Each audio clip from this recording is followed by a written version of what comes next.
Yo, what's going on, guys? So today I want to talk about heist. So heist is one of these league mechanics that a lot of people don't like, and I'm not gonna lie, I don't really like doing heist myself. But this league, I have been playing my Toxic Rain build, which is extremely fast, is extremely tanky, which are the only two things you need to do heist very efficiently.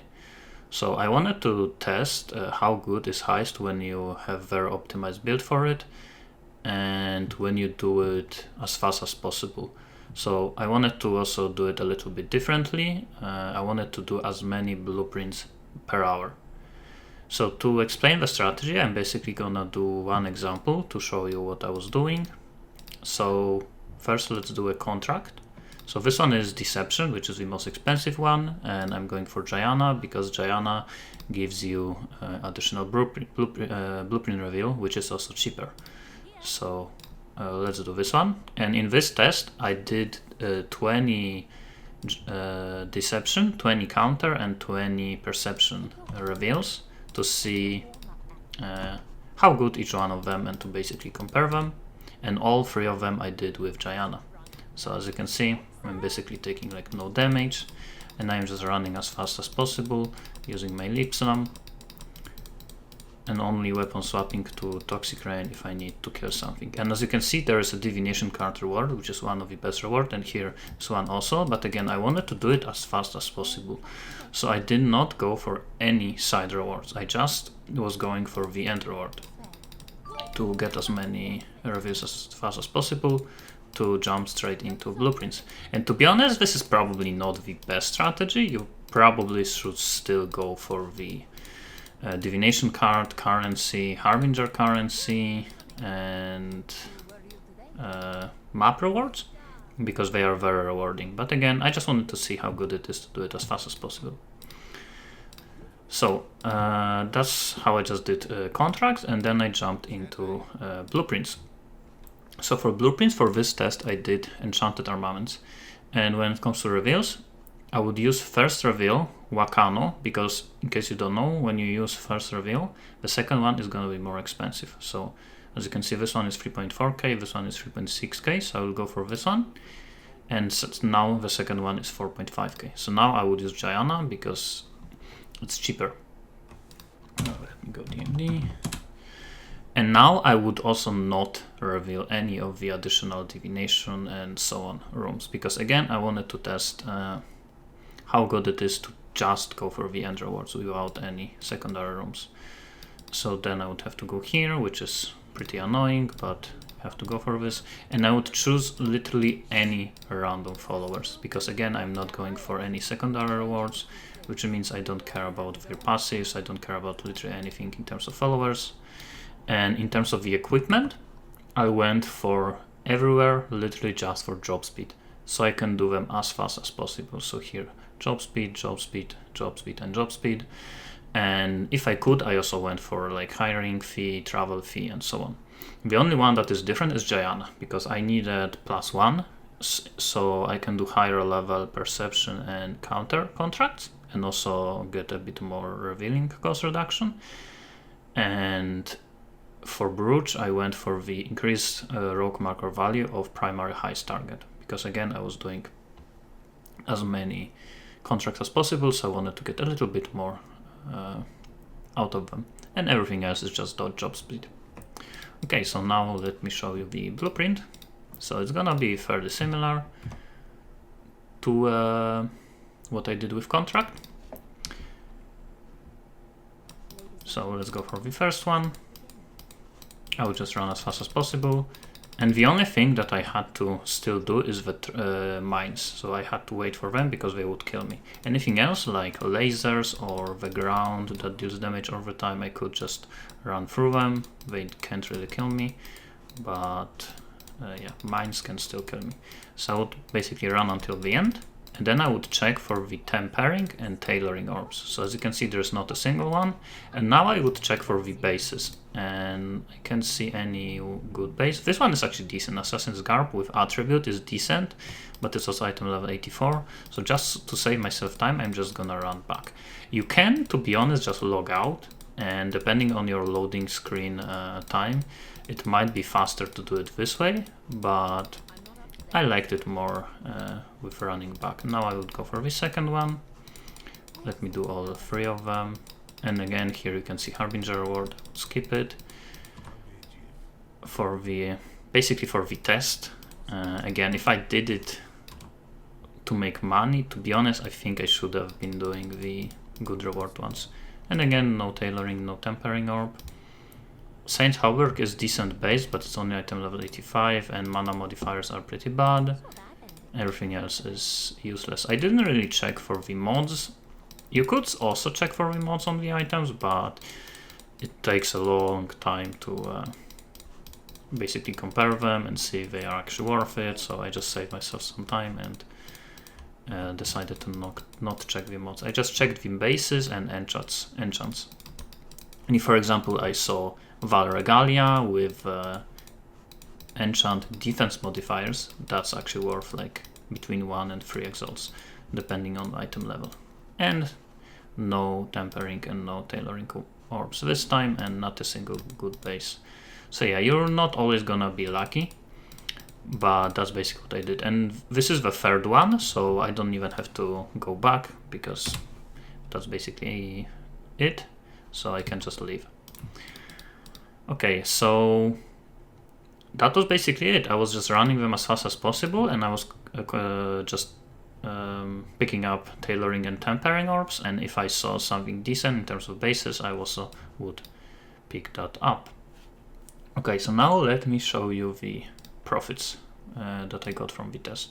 So what I did is I did 50 blueprints, and all of them were enchanted.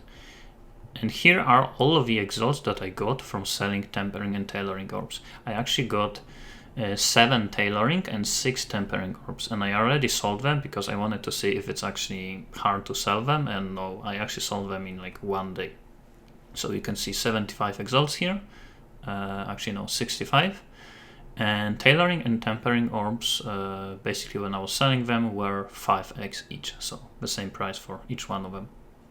I also got decent amount of 6-links, so I can sell them for divines. I actually dropped 1 exalt from jumping on top of a jar, so that was pretty lucky. I'm not gonna include this in the test results, and I also decided to not include any of these in the test results. And for example, here you can see Val Regalia with defense modifiers. Unfortunately, it's only item level 85, but even as an item level 85, you can still sell it, as you can see, for a decent amount of money. Same thing with imbued wand with physical modifiers. Let me check this one. Yeah, there is one for 1x, one for 5x. And after I did this test, I also was running more blueprints, and I found another one of these, and I sold it for 4 exalts. So you definitely can get some of them. And some of the items are gonna have multiple enchants. Like this one has crit and physical. And if you, for example, would find this one has 1 negative, so that's bad. But if you found, for example, imbued one with physical and with crit or speed or something, that would be amazing. So unfortunately, I didn't find any like GG ones, but I still have like few decent ones, and I probably can sell a lot of them for around 1 exalt. But again, I did not include them in the test results. Okay, now before we look at the test, I have to say that I believe in this test I got very lucky. When you're gonna look at the profits, I wouldn't just think of it as that should be your consistent profit, because after I did this test, I did run more blueprints, and I definitely did not get the same results. So yeah, look at it with a grain of salt. So I did 20, 20, and 20 contracts with the deception, perception, and counter, and deception is definitely the most expensive one. So if you're gonna go for the deception, you probably should still pick up the rewards. For the other ones, maybe it's not as important because they are pretty cheap. And I compared the time to see which one is the fastest, and definitely deception is the fastest, but is it worth extra 9 chaos per? I don't think so. So this is, by the way, in minutes, So I would probably continue doing something like counter, but with counter you have to do only up to level 4, because Gianna can't do level 5 counter blueprints, I mean contracts. In terms of blueprints, I did 23 with 3 rooms and 27 with 4 rooms, and I was buying them for up to 10C. Actually, a lot of them I did buy for like 5k, so they are very cheap. And in terms of markers, I had to spend 400k markers. So in total, I did spend 13x, and again, I did drop 6 tailoring and 6 tempering and 7 tailoring, and they go for 5x each. So the loot is 65 exalts. So I did make 13x per hour, because it took me in total 4 hours to do this test. So yeah, 13x is definitely a lot of money per hour, but if I would have to guess what is the actual money per hour I should be getting, it should be probably around 8, because as you can see here, I did do a few more blueprints and I did get all of these. I actually did get more, but I also sold them. And as you can see here, that's definitely not 6 and 7, but it's still very good profit.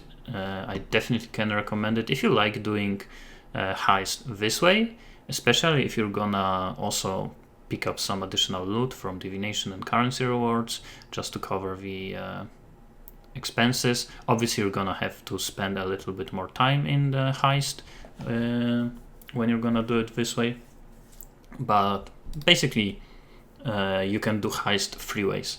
One way is what I did, second way is do also pick up the rewards, and third way is to also reveal the additional rooms and pick up basically almost every single possible reward, still sticking to mostly Harbinger, currency and divination, but that's also going to require you to have more reveals, so you're going to have to do more contracts.